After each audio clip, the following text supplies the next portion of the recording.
oír lo intangible simplemente porque lo quiere oír. Y eso es lo que Freud va a llamar la escucha. La escucha psicoanalítica es aquel órgano que uno tiene que desarrollar para captar la significación más allá del discurso manifiesto. Es decir, para captar las ideas latentes más allá del discurso manifiesto. Goethe a ese modo de mirar o de escuchar le llama empirismo suave. Pero exactamente lo mismo. Hay otro elemento que a mí me parece básico también, que Freud lo teoriza como la contratransferencia, que es lo que el analista siente, ¿no? O, según algunas escuelas, lo que el paciente le produce. Yo diría a secas lo que el analista siente, en todos los niveles, ¿no? Que también es una idea goetheana, porque mire usted por dónde Goethe dice: el fenómeno no es independiente del observador, más bien está engullido por y enredado en la personalidad del mismo. Es decir, donde ponemos el fenómeno ponemos el paciente, y donde ponemos el observador ponemos el analista, y dice exactamente eso. Esto mismo es lo que señalaba hace un momento. Esto es el principio de incertidumbre, ¿sí? Que Heisenberg describe 100 y pico años después de Goethe. Es decir, que el que observa mediatiza el experimento y lo observa. Yo voy a terminar. Bueno, quiero terminar porque vamos un poquito tarde ya. No me enrollo. ¿Sí? La metamorfosis de Fausto, como decía antes, es la metamorfosis del individuo. Esa metamorfosis que en Fausto aparece con unas condicionantes, unas categorías y unas descripciones específicas por la personalidad de Goethe, por la ciencia y por el siglo y por una serie de cosas. En Freud lo dice de dos maneras.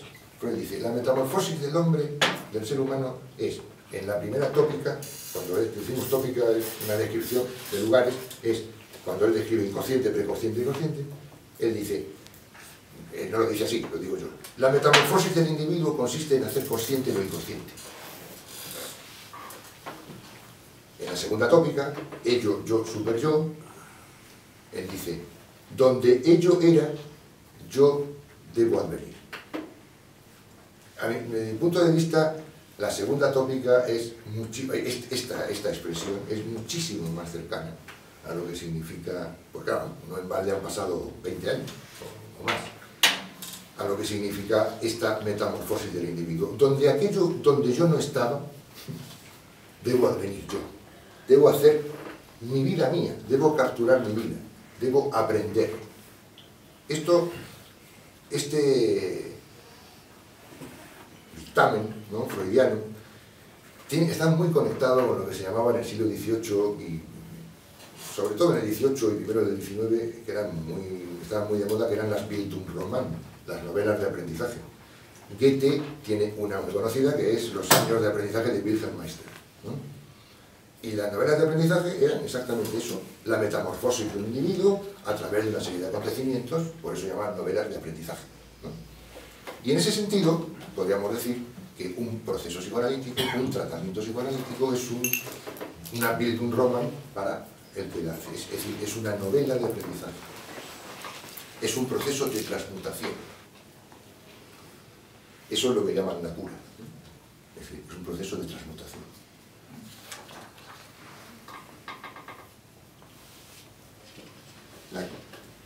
El tránsito, ¿no?, a través de aprendizaje que transforma las facultades y al yo en la captación del mundo exterior y del mundo interior.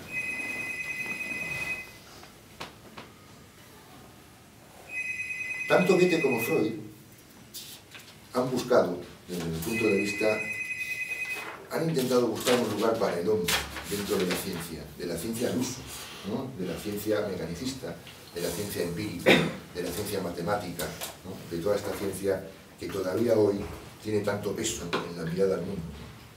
Sin embargo, tanto Goethe a su manera como Freud a la suya han intentado darle al hombre un lugar que no sea cuantificable, ni medible, ni pensable.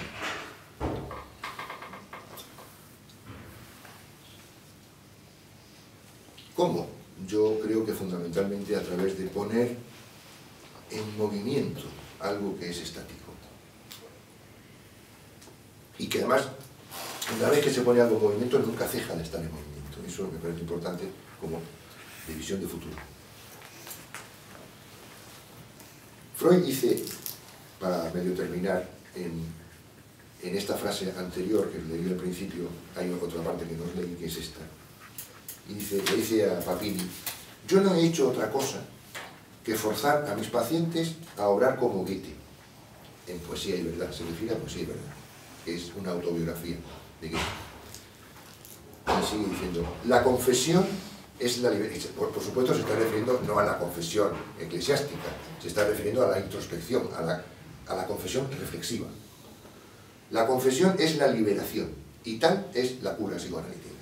O sea, lo dice Freud con todas las letras. He hecho como Goethe. No está diciendo yo he inventado un método, no. He hecho como Goethe. Y quiero terminar con una hermosa frase de esta conferencia que Thomas Mann da delante de Freud en mayo del 36, cuando Freud cumple 80 años. Y termina, esta es la de final, la última frase de Thomas Mann. Y así, al final, los rasgos del venerable varón al que estamos rindiendo homenaje se confunden con los rasgos de Fausto en su vejez, el cual aspira, y cita a Fausto, aspira a alejar de la orilla al poderoso mar, a estrechar las fronteras de la húmeda vastedad. Muchas gracias. Ahora dejamos un...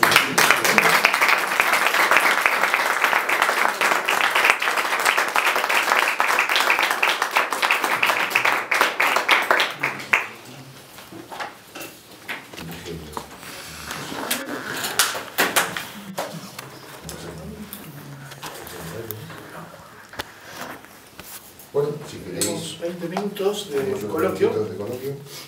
Si os he sugerido cosas, sin terminar, por supuesto, sugerencias.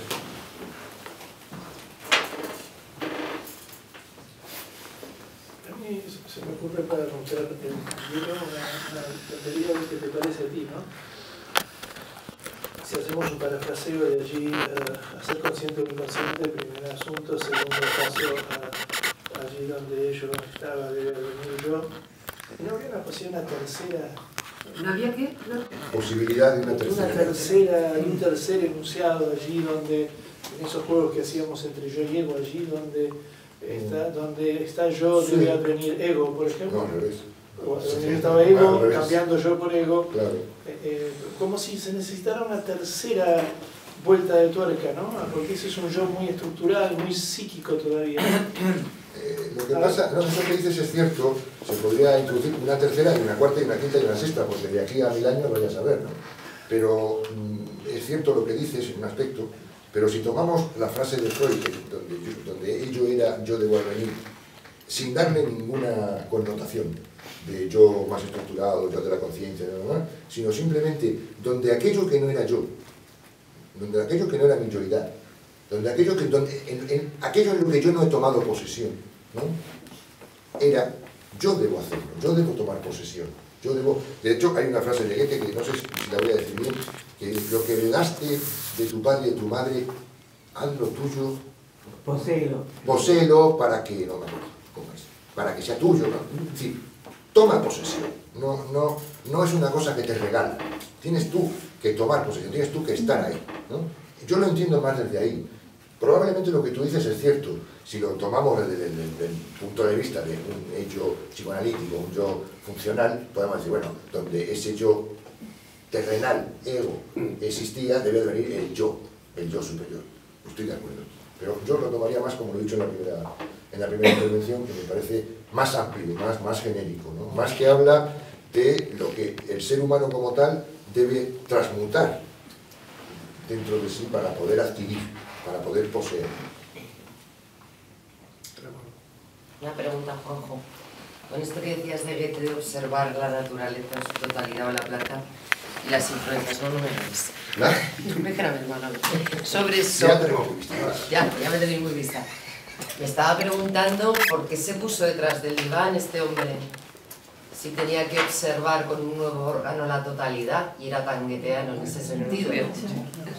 Y solo predominó la escucha desde aquí, ¿no? Pero bueno, la vista también es otra forma de escucha, ¿no? Sí, sí. Y la observación también se basa en esta vista y en el... ¿no? Y en el tacto.